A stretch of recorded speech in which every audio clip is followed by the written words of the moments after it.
in 1992. Clive Davis wanted me to have a label so bad, him in LA, they was saying, come on, do a label. And I didn't really want a label, I wanted something different. So they said, well, make it what you wanted to be, make it different.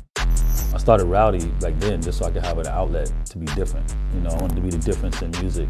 It was myself and Andy Howell and Shepard Fairey and all these skateboard kids. Throughout the years, it's changed a lot. We had everything from rock bands to Monica, the Backwoods, and now it's just time to bring it back even harder.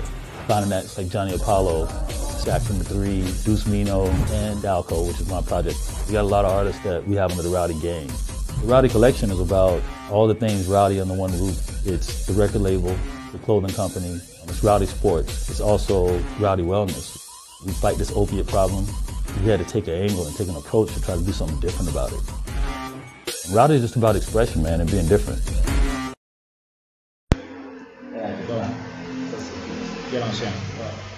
Ok, bon, aujourd'hui on va parler, je t'avais prévenu, on va parler d'un label. C'est un label des années 90. Ils ont eu une courte durée de vie parce qu'ils n'ont pas eu de succès, donc ça n'a pas été. Même comme ils viennent de réactiver, j'ai appris que dernièrement il a réactivé ce label-là.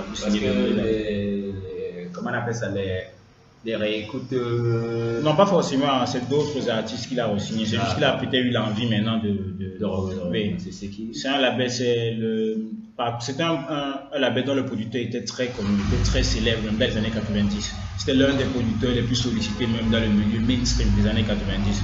Mais son label n'a pas eu, tu ne vois pas. Jackie Tamuzara. Hein? Jackie Tamuzara. Non, lui son label est trop obscur pour... parce que quand tu me voyais dans les années 90, je pensais à Jackie Tamuzara, quelqu'un qui a un label obscur. Oui, son label a une très... Vous savez même encore une... C'est encore une autre couche d'obscurité. Donc on va parler de Rowdy Records. Rowdy Records, c'était le label Dallas Austin. Ah, Dallas Austin, oui. Je ne connaissais pas qu'il avait ce label-là. Si, il avait un label, c'était Rowdy Records. Il y a eu plein d'artistes intéressants qui étaient là-bas. Mais eux, ils ont plus marqué le milieu underground en fait. Underground de quoi? R&B? Non, hip-hop, et pas seulement. Il y a même d'autres artistes que tu seras peut-être étonné de savoir qu'ils ont sorti des albums là-bas chez Rowdy Records même. Donc, on va parler d'eux alors. Ce qu'on va faire, je vais d'abord un peu parler de Dallas Austin, le producteur, raconter un peu son histoire. Les gens connaissent qui est Dallas Austin? Pas vraiment. Je ne vais pas parler de ses producteurs, je vais juste raconter un peu son histoire. Il y a des gens qui ne connaissent pas Dallas Austin. Oui, les gens qui n'est pas très connu. Même la voix il n'est pas... Il n'est pas célébré. Non, c'est pas comme les Jermaine Dupri, Docteur. Tu veux me dire que bon, même s'ils sont d'autres, mais quand on ne le voit pas un peu comme un peu les Babyface, ce gars comme ça. Oui, bon, Babyface c'est beaucoup plus... oui, il est beaucoup plus célébré que lui, mais on le voit comme les autres. Oui, il fait quand même, mais il n'est pas vraiment, par rapport à toute sa discographie, il n'est pas vraiment mis à la valeur normalement il. Parce que moi, quand je vois, pour moi, c'est tellement une légende pour moi. Il n'est pas vraiment célébré, pas vraiment. Donc, je vais te raconter un peu son histoire, comment il a fait pour créer ce label, comment on est arrivé à ça en fait. Donc lui, il était originaire de Columbus. Columbus, c'est en Virginie. Ouais. Donc moi, je pense qu'il était originaire de Atlanta, mais il n'est pas originaire de Atlanta. Non. En fait, je vais te raconter comment ça s'est passé pour qu'il arrive là-bas à Atlanta. Donc là-bas, à côté de Columbus, lui, il dit que c'est un patelin.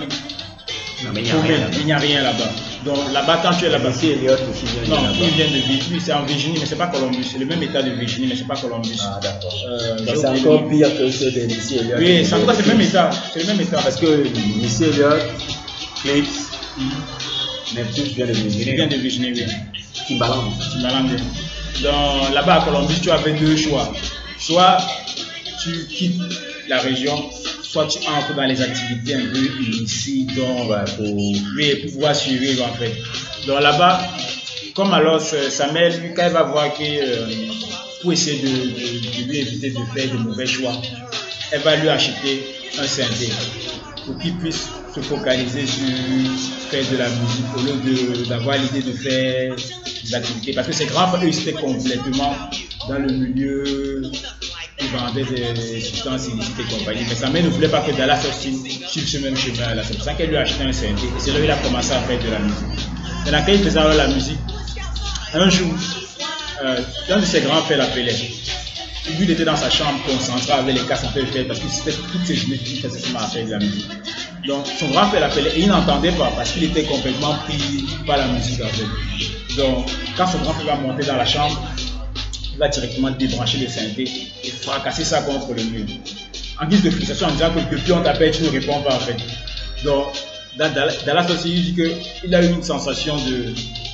C'est comme si son esprit avait quitté son corps pendant quelques instants. Parce qu'en fait, l'objet qu'on venait de casser là, c'était le seul moyen qu'il avait pour sortir du quotidien en fait. Donc il dit quand il a vu comment le type a été fracassé contre le but, là il a seulement vu rouge sur le moment en fait. Et lui, il voulait déjà quitter la région. Il attendait seulement un moment ou un déclic pour pouvoir partir. Donc c'est là où il a dit que ok, donc si vous m'avez enlevé la seule chose qui me permet de rester encore ici là je crois que maintenant j'ai le déclic pour vraiment vouloir partir. C'est comme ça que le déclic va se matérialiser pour qu'il quitte Columbus en fait. Et maintenant sa mère, elle avait un restaurant. Elle était patron d'un restaurant. Donc elle va essayer de le convaincre en lui disant c'est pas bien que tu ailles à l'aventure comme ça tout seul. Donc ce qu'on va faire, tu me laisses quelques mois que je puisse vendre mon fonds de commerce et on ira tous ensemble là-bas à Atlanta. C'est comme ça alors quelques mois après qu'ils vont partir à Atlanta. C'est comme ça que alors il se retrouve à Atlanta. Et nous on a l'impression que Dallas n'est pas originaire. Non, il n'est pas originaire d'Atlanta, il est de Columbus en fait. Donc maintenant alors ce qui va se passer, on va avancer dans le temps. Là-bas à Atlanta, on est au milieu des années 80. Il y a une petite, c'était pas comme le Atlanta qu'on connaît aujourd'hui là qui est l'épicentre un peu du milieu hip-hop là-bas aux États-Unis, non. Mais il y avait déjà une petite scène qui commençait à se former. Donc arrivé là-bas, il va faire beaucoup de rencontres, il faisait aussi du skateboard. Donc là-bas il va rencontrer dans les bars qui c'était nombreux, il va rencontrer là-bas les Jermaine Dupri, il va rencontrer T-Boss, tous faisaient du skateboard, donc ils se retrouvaient dans les bars. Le skateboard à la base c'est des blancs, hein? Ah bon? Les skateboards c'est pas des noirs à la base. Donc c'était parce que quand on voyait un noir qui faisait des skateboards et autres et tout, c'était soit des filles. Quand tu me dis Jermaine Dupri, ça a un sens. C'est un fils de, tu vois, un peu plus de riche. Donc quand tu me dis il fait des skateboards, la population jeune d'Atlanta pratiquait ça en fait. Tu n'avais pas besoin d'être un fils de riche. Puisqu'il avait rencontré là-bas les gars, ceux qui vont devenir organized, il va les rencontrer dans les parcs, il va rencontrer T-Boss. Là il va rencontrer T-Boss qui sera plus tard membre de TLC. Il va faire toutes ces petites rencontres là. Et maintenant grâce au bouche à oreille, comme il continue à faire la musique, il va rencontrer une musicienne. Ouais. Elle s'appelait Joyce Irving. Elle faisait partie d'un groupe de funk des années 80, Climax.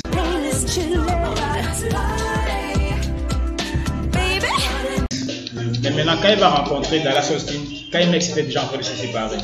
Et elle avait obtenu un contrat solo avec Motown à la fin des années 80. Et elle avait aussi une compagnie de production là où elle signait des aspirants producteurs. Donc elle va signer Dallas Austin dans sa compagnie de production et c'est là alors qu'il va faire ses premières véritables productions dans l'industrie. Il va produire un album de troupe. Voilà. Il va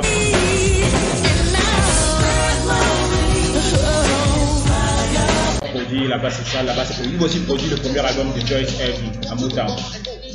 Donc maintenant, comme alors Joyce Irving était signé à Motown, donc c'est là-bas où il a fait ses premières productions. Et après, Motown a signé deux nouveaux groupes.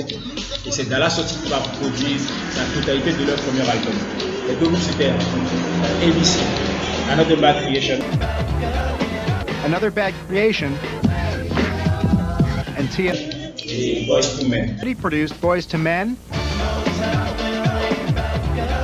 Boys to Men. Les deux groupes étaient découverts par Michael Bivins. C'est groupe encore là. Voilà. Donc il va réaliser 95% de leur premier album. Boys to Men n'était pas dans Houston. Non, il n'était pas dans Houston. Houston n'existait pas encore. Il était managé par Michael Bivins. Et maintenant, alors c'est Dallas Austin qui va réaliser tout leur premier album. 95%. Je vois une seule chanson qui n'a pas été réalisée par lui. Et maintenant, les deux albums de ABC et de Boys to Men vont être un gros succès aux États-Unis. Surtout Boys to Men. Je crois que Boys to Men, jusqu'à présent, ça a 10 millions de dollars. Le premier? Et le premier, 9 platines. Le tout premier? Moi, je croyais que ça a battu. Non, le deuxième, là, c'est l'explosion, ça a plus de 20 millions. Ah, le premier, c'est 8 millions. millions. Un gros succès. Moi, je croyais que le premier, c'était genre 2-3 millions. Non, c'est 9 millions. C'est 9 fois platine. Donc ça va être. Je croyais que c'est. Donc, Michael Bivins, il avait des trucs là-dedans. Des quoi? départ, je sais pas. Départ, c'est-à-dire. S'il a mangé un peu. Bien sûr, c'était le manager, c'était le premier manager. Donc, c'est pratiquement, il a récolté les fruits du succès là. Donc, maintenant, à partir des deux albums dont on a parlé, la Boyz II Men et ABC, c'est là alors que, à Atlanta, comment on appelle, le label La Face venait d'être créé par L.A. Reid et Babyface. Donc maintenant, quand ils vont alors voir le succès de Boyz II Men, c'est là qu'ils vont démarcher Dallas Austin pour qu'il signe en tant que producteur dans leur label sur La Face. Et comme à ce moment-là, ils venaient de signer un nouveau groupe, TLC. Donc Chili était déjà l'ami avec Dallas Austin. Ils vont recommander à ce que Dallas Austin produise la majeure partie de l'album de TLC. C'est comme ça que la carrière de Dallas Austin commence véritablement dans l'industrie en fait. Donc il y a une petite anecdote dont on va parler par rapport à TLC en fait. C'était intéressant pour que tu comprennes un peu ce qu'il faisait. Donc en fait, le premier single de TLC, Dallas Austin, j'avais oublié de te dire ça. C'était un énorme fan, on en a parlé la dernière fois même quand on parlait de DJ Mehdi, du Bomb Squad. Art Blakey, so I had a lot of records. As Spectrum City's reputation grew, the Shockley's knew they needed a voice to lead the crew, and that came in the form of Colton Ridnour, or Chucky D, a graphic design student at Adelphi University who grabbed the mic at one of their parties. If somebody played what is known as a hip-hop beat, all the MCs would line up and they want to grab the microphone. You would have like 20 or 30 guys wanting to get their turn so that they could show that. Donc je crois que ces gars-là en fait ont énormément marqué les gens des années 90 et autres, parce que leur production était très agressive et enfin, ils ont fait des trucs dans l'album de BBD. Oui, bon, ils ont travaillé dans BBD parce que ce sont hip-hop agressif et autres et tout que tu pouvais écouter même dans la New Jack un peu aussi et autres et tout, parce que même dans la New Jack il y a des éléments de ces gars-là et autres. Ils ont vraiment influencé en partie parce que eux, quand tu prends Bomb Squad, tu dis drums, puissance 1000 reverb et autres et tout. Bon, c'est ça. Donc, pour le premier single de TLC, le titre c'est Ain't Too Proud to Beg.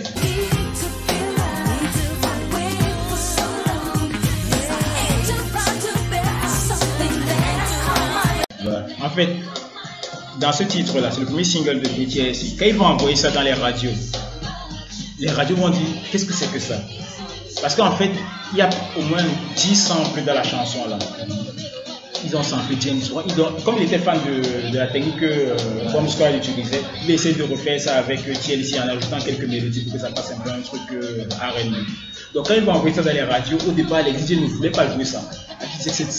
Ils ont l'impression que c'est un fou tout en fait. Parce qu'ils n'ont pas l'habitude que les titres R&B ont autant de samples, autant de trucs. Mais au fur et à mesure, quand ils vont jouer ça, Big va adhérer.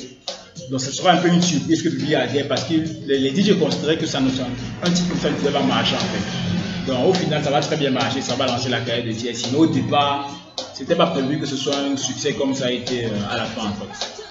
Donc il va produire l'album de TLC et TLC va avoir un énorme succès et c'est là où voilà, donc on va pas parler de TLC, on a déjà parlé de TLC dans une autre vidéo. Maintenant alors elle est hein? On a fait une vidéo sur les groupes féminins. On a fait une vidéo, on a parlé de TLC. Donc maintenant après TLC alors, maintenant L.A. Reid va proposer, parce que La Face Records c'est un label exclusivement sous R&B. Maintenant L.A. Reid va alors avoir l'idée en disant à Dallas Austin, il faut qu'on crée un label qui sera comme une subdivision de la major, c'était Arista, et ce sera un label 100% hip-hop parce que La Face c'est R&B, donc il faudrait qu'on crée un label hip-hop. Alors c'est là où il va dire à Dallas Austin, on va créer ensemble un nouveau label. C'est comme ça que Roadie Records va naître en fait. À la base c'était L.A. Reid et Dallas Austin qui géraient le label. Maintenant alors Dallas Austin au départ il n'était pas partant pour créer un label. So LA was like, you know, man, you should do a label with all that you can sign your friends to. I was hanging with skateboard kids and stuff, and so I was like, you sure you guys are just trying to get me to do a label? Because I don't really want to do that. You know, I don't want to have a Tony Braxton. I'd rather just work on Tony Braxton on your label, you know. So I was like, nah, man, you know, this is good for you. It's like a hip hop label. So I was like, all right, cool. So it was really a venture between me and LA, not me and La Face. All right, so me and L.A. Reid had a label, and then LA and Babyface had a label. And parce que lui, c'est moi, je vais faire la musique. Me concentrer sur l'aspect business, gérer tous ces trucs-là. Lui, il ne voulait pas faire ça en fait. Mais Ellery va essayer de le convaincre en lui disant qu'il y a la possibilité de se faire de l'argent et tout et tout. Maintenant, alors, quand on va lui faire un